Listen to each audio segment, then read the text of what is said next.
ഇന്നൊരു ലഞ്ച് കഴിക്കാൻ വേണ്ടി ഒരു 5 സ്റ്റാർ ഹോട്ടലിലാണ് പോയത്. തൊട്ടടുത്ത് നമ്മുടെ പോത്തൻകോട് മൊണാർച്ചിലാണ് ഞങ്ങളിന്ന് സദ്യ കഴിക്കാനായിട്ട് വന്നേക്കുന്നത്. ചെന്നോടെ ഞങ്ങൾ ഹാൻഡ് വാഷ് ചെയ്യാൻ വേണ്ടിയിട്ട് റെസ്റ്റ് റൂമിലോട്ട് പോയി.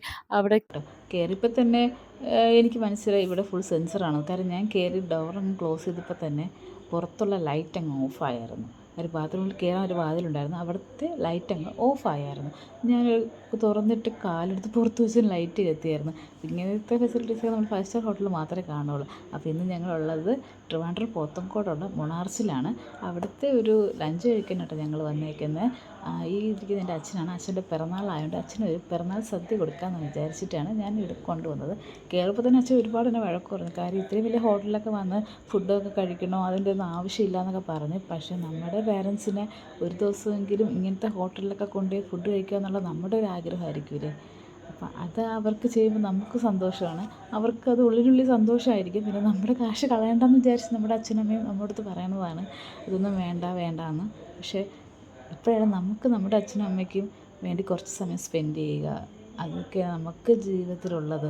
കാര്യം നാളെ നമുക്കായിട്ട് നമ്മുടെ മക്കൾ മാറ്റി വെക്കുമെന്ന് വിശ്വാസമൊന്നും എനിക്കില്ല. പക്ഷേ എൻ്റെ അച്ഛന് എൻ്റെ അമ്മയ്ക്ക് വേണ്ടിയിട്ടൊക്കെ ഞാൻ സമയം എനിക്ക് സ്പെൻഡ് ചെയ്യണമെന്ന് ഭയങ്കര ആഗ്രഹമാണ്. അങ്ങനെയൊക്കെ ഞങ്ങൾക്ക് വിശേഷം പറഞ്ഞുകൊണ്ടിരുന്നപ്പോൾ ഞങ്ങൾക്ക് ഞങ്ങളുടെ ഫുഡ് എത്തിയിട്ടുണ്ടായിരുന്നു. ഞങ്ങളുടെ ട്രിവാൻഡ്രം സ്റ്റൈലിൽ ഇന്ന് ഞാൻ ഫുഡ് കഴിക്കുകയാണ്. നമ്മൾ ട്രിവാൻഡ്രം സ്റ്റൈലിലാണ് അവർ ഈ പറയുന്ന എല്ലാ കറിയും വച്ചേക്കുന്നത്. ഒരു കറി ഒഴിച്ച് ബാക്കി എല്ലാം നമ്മൾ ട്രിവാൻഡ്രം സ്റ്റൈലിൽ വച്ചേക്കുന്നത്. അത് ഏത് കറി നിങ്ങൾക്ക് മനസ്സിലായോ?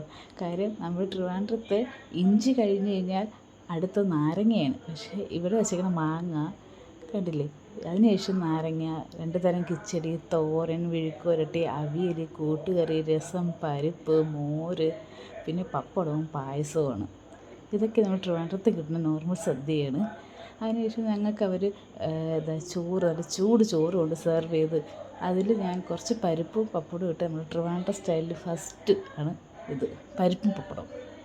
അത് വെച്ച് കഴിച്ചുകൊണ്ടിരുന്നപ്പോൾ ഞങ്ങൾ ഓർഡർ ചെയ്ത ഒരു ഫിഷ് ഫ്രൈയും കൂടെ ഉണ്ടായിരുന്നു.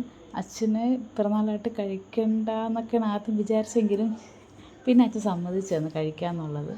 കാര്യം നമുക്ക് മീനും കൂടെ ഒക്കെ ഉണ്ടെങ്കിലല്ലേ നമുക്ക് ചോറിനോട് കഴിക്കാൻ ഇൻട്രസ്റ്റ് ഉണ്ടാവും. സദ്യയുടെ കൂടെ ഒരിക്കലും ഫിഷ് ഒരു കോംബോ അല്ല. പക്ഷേ ഞങ്ങളതൊന്ന് ട്രൈ ചെയ്ത് നോക്കിയതാണ്. നല്ല വെളിച്ചെണ്ണയിൽ പൊരിച്ച നല്ല അടിപൊളി ഫിഷ് ഫ്രൈ ആയിരുന്നു. ഇതിനു വേണ്ടിയാണ് കുറച്ച് അവർ ലേറ്റ് ആക്കിയത്. കാര്യം ഫിഷ് നമ്മൾ ചോറ് കഴിക്കുന്ന ആ സമയം കൊണ്ട് ഇത് റെഡിയായി കിട്ടണമല്ലോ. അതിനുശേഷം ഞാൻ കുറച്ച് ചോറെടുത്ത് ഈ സാമ്പാറും കൂട്ടി കഴിക്കുക. പരിപ്പ് കഴിഞ്ഞാൽ അടുത്ത് നമ്മൾ ട്രിവാൻഡ്രത്ത് സാമ്പാറും കൂട്ടിയാണ് ചോറ് കഴിക്കാറ്. അതും കഴിച്ച് കഴിഞ്ഞ ശേഷം നമുക്ക് സാധാരണ ബോളി പാൽപ്പായസമാണ്. നമ്മുടെ ട്രിവാൻഡ്രം സ്പെഷ്യലാണ് ബോളി പാൽപ്പായസം. പക്ഷേ ഇവിടെ ബോളി ഇല്ലായിരുന്നു. പകരം ഞാൻ ഈ പായസത്തിൽ പപ്പടം കൂട്ടി ആ ഒരു കോംബോ ട്രൈ ചെയ്ത് നോക്കി. അതും അടിപൊളിയായിരുന്നു. അതിനുശേഷം വീണ്ടും കുറച്ച് ചോറ് ഇട്ടു. കാര്യം രസവും മോരും, നമ്മുടെ സദ്യ അവസാനങ്ങൾ എപ്പോഴും മോരിലാണ്. അതേപോലെ ഞാൻ കുറച്ച് രസം കൂട്ടി കഴിച്ചു, പിന്നെ മോരും കൂട്ടി കഴിച്ചു. അങ്ങനെ ഞങ്ങൾ സദ്യ പൂർണ്ണമാക്കി.